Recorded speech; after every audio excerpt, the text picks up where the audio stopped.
બોટાદની ચંદ્રશેખર આઝાદ નગર પ્રાથમિક શાળા નંબર 20 માં મોટી ગેરવહીવટ સામે આવી છે। શાળા વ્યવસ્થાપન સમિતિના સભ્યો અને શાળાના પ્રિન્સિપાલ પર આંતરિક મિલીભગત અને બેદરકારીના ગંભીર આક્ષેપો થયા છે। શાળાના ખેલ સહાયકની વર્ષભરની કામગીરી અસંતોષકારક હોવાનું પ્રમાણપત્ર આપવામાં આવ્યું હતું, પણ આ પ્રક્રિયા દરમિયાન એસએમસીના અમુક સભ્યો અને સીઆરસી કોઓર્ડિનેટર હાજર નહોતા। મહત્વની વાત એ છે કે કેટલાક સભ્યોને વાંચતા અને લખતા આવડતું નથી અને માત્ર સાઇન કરાવી લેવામાં આવતી હોય છે, જે સત્તાવાર દસ્તાવેજોની પ્રામાણિકતા પર અનેક સવાલો ઉભા કરી રહ્યા છે।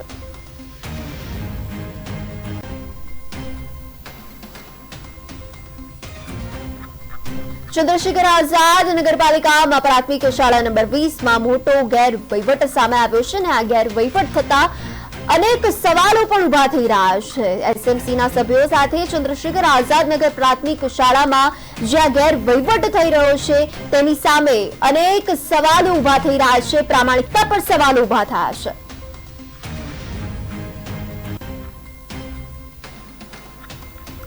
પ્રશ્ન છે કે જ્યારે હું અહીંયા ફરજ બજાવતો હતો ત્યારે ભૂતકાળમાં મેં જે પ્રશ્ન ઉઠાવેલો કે શાળામાં પરીક્ષા દરમિયાન બાળકોને શિક્ષકો દ્વારા ચોરી કરવામાં આવતી હતી, જેનો મેં વિરોધ ઉઠાવેલો અને મીડિયા સમક્ષ રજૂ કરેલો, જેનો આજે દાજ રાખીને જ્યારે મારી કરાર પૂર્ણ થયો ત્યારે એસએમસી સભ્યો તેમજ પ્રિન્સિપાલ અને પીઆરઆઈ સભ્યો તેમજ બધાએ મળીને મને કામગીરી જે તમારી સંતોષકારક નથી એવું મને જણાવ્યું છે। પ્રમાણપત્ર એવું મને આપેલું છે, જે પ્રમાણપત્રમાં નાગજીભાઈ જોગરાણા જે એસએમસી ના અધ્યક્ષ હતા, જે એસએમસી ના સભ્ય અધ્યક્ષ છે,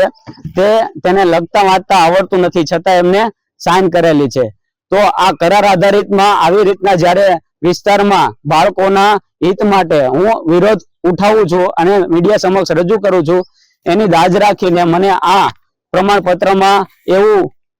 એવું કીધું, જ્યારે આની સાઇન કરવામાં આવી ત્યારે સીઆરસી કોઓર્ડિનેટરને કોઈ પણ પ્રકારની જાણ નથી, છતાં આ પ્રમાણપત્રમાં એ લોકોએ સાઇન કરી છે। વાત કરવામાં આવે તો